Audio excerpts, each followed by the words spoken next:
Assalamu alaikum students. Today we are going to discuss the topic that is reactions of benzene और reactions of benzene में students हम जो आज topic discuss करेंगे वो है सल्फोनेशन। तो students जैसे कि मैंने आपको बता दिया हुआ है कि जो आपके पास reactions of benzene हैं वो 3 basic types में इनको divide किया गया है और इसमें हम जो है अभी first type electrophilic aromatic substitution reactions को डिस्कस कर रहे हैं और जिसमें मैंने आपसे फर्स्ट लेक्चर में हेलोजिनेशन रिएक्शन को डिस्कस किया था और नाइट्रेशन रिएक्शन को सेकेंड लेक्चर में डिस्कस किया था। तो अब जो थर्ड पार्ट है पार्ट 3 में मैं आपसे जो है सल्फोनेशन रिएक्शन को डिस्कस करने जा रही हूँ। तो हम स्टार्ट करते हैं सल्फोनेशन रिएक्शन से।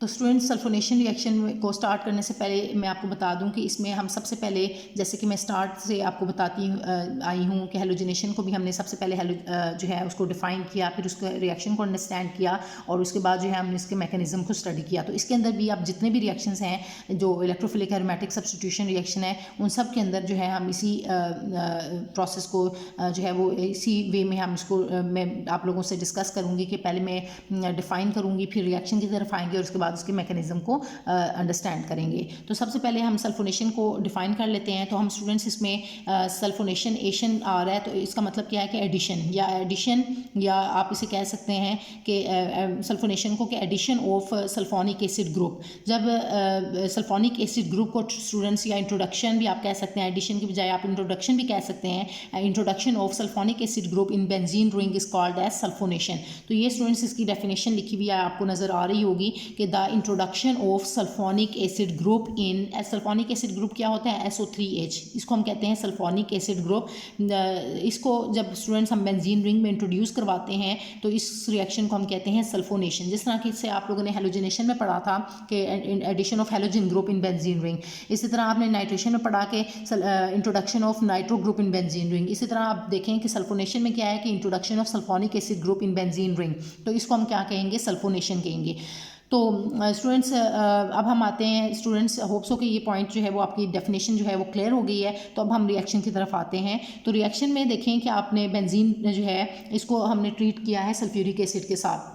तो स्टूडेंट्स यहाँ पर मैं H को बाइल लिखने के लिए ज़रूरी नहीं कि आप इसको बाइल लिखें, H शो करें। ये जस्ट मैं जो है मैकेनिज़्म को जब हम स्टडी करते हैं तो उस वक्त जो है कि बॉन्ड कौन से किस चीज़ की फॉर्मेशन हो रही है, इस वजह से मैं इसको जो है वो इस फॉर्म में लिख रही हूँ। तो आप इसको सिंपल बेंजीन भी बगैर हाइड्रोजन को बाहर निकालें तो आप इसको इस तरह से भी लिख सकते हैं। तो बेंजीन जो है स्टूडेंट्स इसको हम ट्रीट कर रहे हैं सल्फ्यूरिक एसिड के साथ। तो ये H2SO4 है। तो बेसिकली ये H2SO4 की फॉर्म में भी आप इसको लिख सकते थे, लेकिन इस तरह से लिखने का मकसद मैं भी आपको बताती हूँ कि मैंने इसको इस फॉर्म में क्यों लिखा है।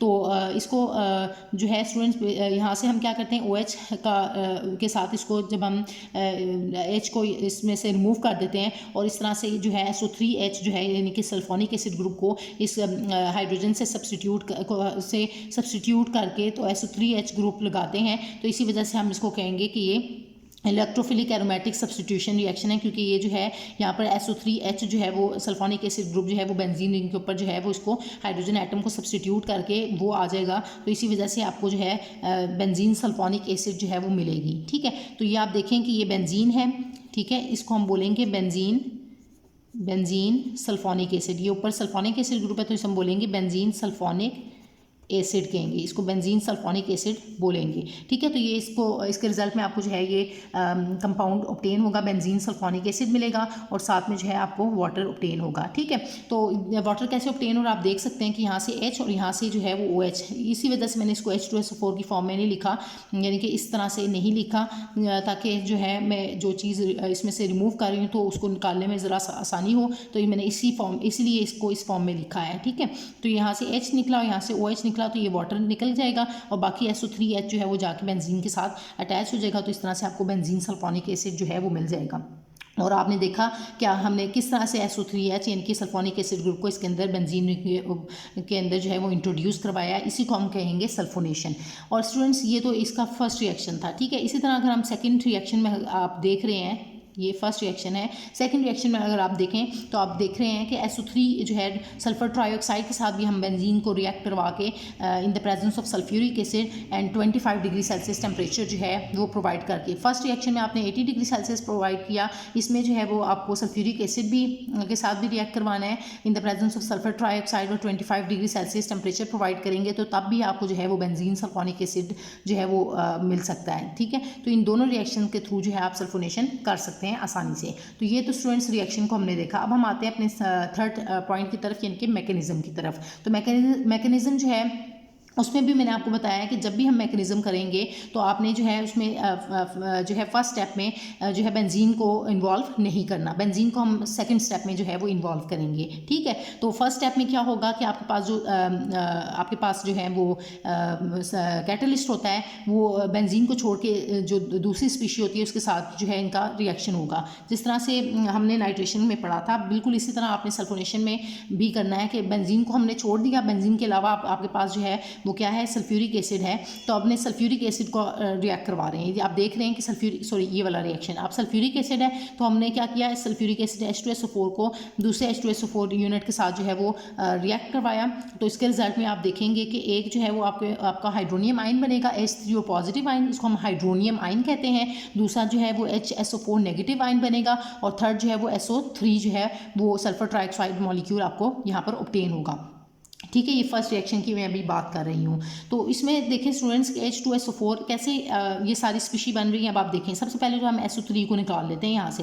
SO3 को यहाँ पर से निकालें तो यहाँ पर एक ऑक्सीजन बच जाता है। ठीक है, तो एक ऑक्सीजन बच जाएगा और यहाँ पर H2, तो एक ऑक्सीजन और एक H2, तो ये बेसिकली यहाँ पर बचा क्या, H2O बच गया। ठीक है, H2O बच गया और यहाँ से अगर हम एक और हाइड्रोजन को ले लें तो ये बच जाएगा H3O पॉजिटिव। क्या बन जाएगा, अब एक हाइड्रोजन जब यहाँ से भी आ जाएगी तो ये मिलकर क्या बना देंगे, हाइड्रोनियम आयन, यानी कि H3O पॉजिटिव बन जाएगा। तो ये तो होप्स हो कि आपको पॉइंट क्लियर हो गया कि H3O पॉजिटिव कैसे बना। उसके बाद जो है यहाँ से SO3 भी हमने निकाला था, तो वो भी पॉइंट आपको क्लियर हो गया। अब बचा यहाँ पर एक हाइड्रोजन बच गया, तो HSO4 नेगेटिव आयन जो है वो इस तरह से उसकी फॉर्मेशन हो जाएगी। लेकिन अब स्टूडेंट्स, जैसे कि मैंने आपको प्रीवियस लेक्चर्स में बताया था कि जो है फर्स्ट स्टेप में क्या होती है, जनरेशन ऑफ जो है इलेक्ट्रोफाइल होगी, मतलब इलेक्ट्रोफाइल जनरेट होता है। ठीक है, या फॉर्मेशन ऑफ इलेक्ट्रोफाइल होती है। तो अब स्टूडेंट्स आपने यहाँ से आइडेंटिफाई करना है कि आपका इलेक्ट्रोफाइल कौन सा होगा। तो आप कहेंगे कि जो ये हमारे पास जो है वो H3O पॉजिटिव जो है वो इलेक्ट्रोफाइल है, लेकिन यहाँ पर स्टूडेंट्स ये इलेक्ट्रोफाइल नहीं है।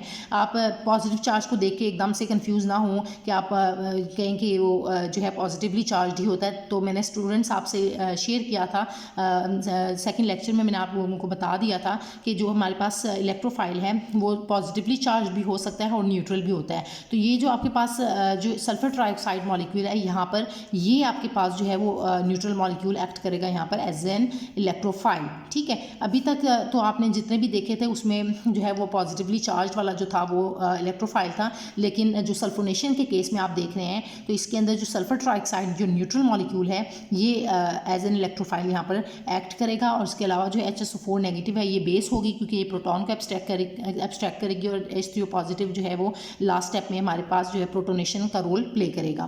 तो ये खैर अब हम इनको स्टेप वाइज मैं एक्सप्लेन करने जा रही हूँ। तो ये हमारा स्टेप नंबर 1 जो है, होप्स हो कि आपको जो है फर्स्ट स्टेप नंबर 1 जो है वो क्लियर हो गया है कि इसमें इलेक्ट्रोफाइल जो है वो किस तरह से जनरेट हुआ है या उसकी फॉर्मेशन जो है वो किस तरह से होगी, तो हमने इसको डिस्कस किया है। तो अब हम आते हैं स्टूडेंट्स सेकेंड स्टेप की तरफ। तो इसमें आप देखेंगे कि बेंजीन जो है सेकेंड स्टेप में हम उसको इन्वॉल्व करते हैं, सेकेंड स्टेप में बेंजीन को। तो बेंजीन जो है अब क्या होगा कि प्रोटॉन जो है इसके पाई इलेक्ट्रॉन्स जो है वो क्या करेंगे, इस पर अटैक होगा। ठीक है, ये इलेक्ट्रोफाइल जो है बीइंग एन इलेक्ट्रोफिलिक स्पीशी क्या होगी कि इलेक्ट्रोफाइल क्या करेगा, इलेक्ट्रॉन लविंग स्पीशी है, तो इलेक्ट्रॉन्स को फ़ौरन से पाई इलेक्ट्रॉन्स को फ़ौरन से अट्रैक्ट करता है। ठीक है, तो क्या होगा कि इसके ऊपर पार्शियल पॉजिटिव चार्ज है तो ये पार्शियल नेगेटिव, तो ऑटोमेटिकली जाहिर बात है स्टूडेंट्स आपको पता है सल्फर 6 ग्रुप से बिलोंग करता है, तो कितने बॉन्ड्स बना सकता है, 6 बॉन्ड्स बना सकता है। ठीक है, तो ये आप देख सकते हैं कि 6 बॉन्ड्स इसने बनाए हुए हैं ऑलरेडी। जब ये एक और बॉन्ड इसके साथ इसकी फॉर्मेशन मतलब अटैच होगा तो ऑटोमेटिकली क्या हो जाएंगे, अब 7 हो जाएंगे, तो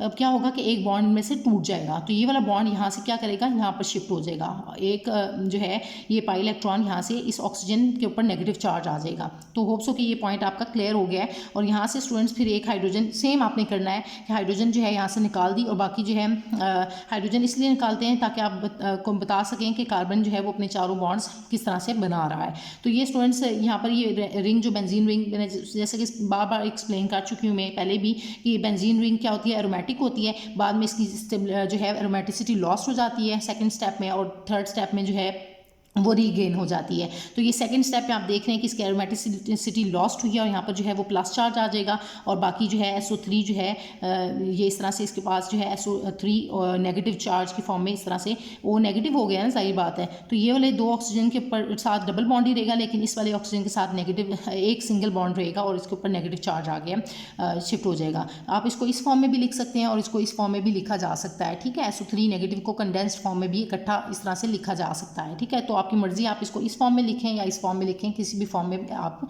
इसको लिख सकते हैं। तो ये स्टूडेंट्स आपके पास आ गया जिसमें कंपाउंड ने एरोमेटिसिटी लॉस्ट की है। और थर्ड स्टेप में अब हम देखेंगे कि स्टेप नंबर 3 में क्या होगा कि वो एरोमेटिसिटी रीगेन हो जाएगी। अब आप इसी को फर्दर लेकर चलेंगे, नीचे उतार लेंगे, और सेकेंड जो है हमने फर्स्ट इसमें सेकेंड स्टेप में SO3 के साथ करवा लिया। अब हम HSO4 नेगेटिव का अटैक करवाएंगे। HSO4 नेगेटिव क्या करेगी, एज अ बेस ये एक्ट करेगी और ये प्रोटॉन को एब्स्ट्रैक्ट कर लेगी। जब प्रोटॉन को एब्स्ट्रैक्ट करती है तो ये वाला जो है बॉन्ड अंदर शिफ्ट हो जाता है। सॉरी स्टूडेंट्स, यहाँ पर मैंने गलती से ये इसके बॉन्ड अंदर शो कर दिया। यहाँ पर आपने इसी तरह इसी को नीचे उतारा है, तो यहाँ पर आपने प्लस चार्ज शो कर देना है, ठीक है। और ये बॉन्ड अंदर शो नहीं करना अभी। बाद में जब ये अटैक होगा तो ये बॉन्ड अंदर शिफ्ट हो जाएगा, तो इस तरह से एरोमेटिसिटी इसकी रीगेन हो जाएगी। और आप देख रहे हैं कि दोबारा से कंपाउंड जो है वो एरोमेटिक हो गया है और SO3 के ऊपर नेगेटिव चार्ज इस तरह से लगा है। और साथ में जो है ये अब प्रोटॉन एब्स्ट्रैक्ट करने के बाद जो है ये H2SO4 जो है वो आपको जो है कैटलिस्ट आपको दोबारा से ऑब्टेन हो रहा है। और फिर जो है थर्ड स्टेप में आप देखें कि जो है H3O पॉजिटिव जो है, अब इसकी बात रह गई है क्योंकि हमने ये भी देख लिया, इसका भी अटैक देख लिया और ये भी हो गया। और अब थर्ड है H3O पॉजिटिव। तो आप देख रहे हैं स्टूडेंट्स हमें लास्ट में क्या ऑब्टेन होना चाहिए था, सल्फोनिक एसिड ग्रुप हमने इंट्रोड्यूस करवाना है। तो अब इसमें किस चीज़ की कमी है, SO3 नेगेटिव है यहाँ यानी कि यहाँ पर एक हाइड्रोजन की कमी है। तो अब क्या होगा कि यहाँ से हम लास्ट स्टेप में क्या करेंगे, हाइड्रोनियम आयन यानी कि प्रोटॉन का इस पर अटैक होगा, ठीक है। तो प्रोटॉन के साथ रिएक्शन होगा, इसकी प्रोटोनेशन होगी। यहाँ से H3O पॉजिटिव से क्या करेगा, प्रोटॉन को एब्स्ट्रैक्ट करेगा। तो प्रोटॉन यहाँ पर SO3 नेगेटिव के बाद जो है ये स्टेप नंबर 4 आप लिख सकते हैं इसको। अभी तक बाकी सब में तो आपने 3 स्टेप्स तक चले थे, लेकिन इसके अंदर ये एक एडिशनल स्टेप जो है स्टेप नंबर 4 वो अभी आ जाता है। तो H3O पॉजिटिव इसके साथ रिएक्ट करके यहाँ पर एक प्रोटॉन चला जाएगा और बाकी जो है आप एक H चला जाएगा, तो बाकी क्या बच जाएगा आपके पास H2O। तो वो H2O यहाँ से आपको इस तरह से मिल जाएगा। तो ये H2O कौन सा वाला है, ये जो स्टार्ट में मैंने आपको शो किया था कि एक तो आपको बेंजीन सल्फोनिक एसिड ग्रुप मिला और साथ में जो है वाटर मिलेगा। तो आप देख रहे हैं कि लास्ट स्टेप में कि आपको किस तरह से जो है बेंजीन ऑब्टेन हुआ है और साथ में बेंजीन सल्फोनिक एसिड ग्रुप के साथ जो है आपको जो है वाटर ऑब्टेन हो रहा है। तो ये स्टूडेंट्स हमने जो है वो इस तरह से मैकेनिज्म को कंप्लीट सल्फोनेशन के मैकेनिज्म को कंप्लीट 4 स्टेप्स में मैंने आपसे डिस्कस किया है। तो होप सो कि स्टूडेंट्स आपको ये जो पॉइंट्स हैं सारे के सारे क्लियर हो गए हैं और इसमें आपको कोई मज़ीद कन्फ्यूजन नहीं होगी। अगर स्टूडेंट्स आप फील कर रहे हैं कि अगर आपका कोई भी स्टेप क्लियर नहीं हुआ तो वो आप मुझसे ज़रूर पूछें और वो आप मुझसे कमेंट्स में पूछ सकते हैं और उसको जो है मैं ज़रूर आप लोगों कोशिश करूँगी कि मैं उस कन्फ्यूजन को आपकी दूर कर सकूँ। Thank you so much students.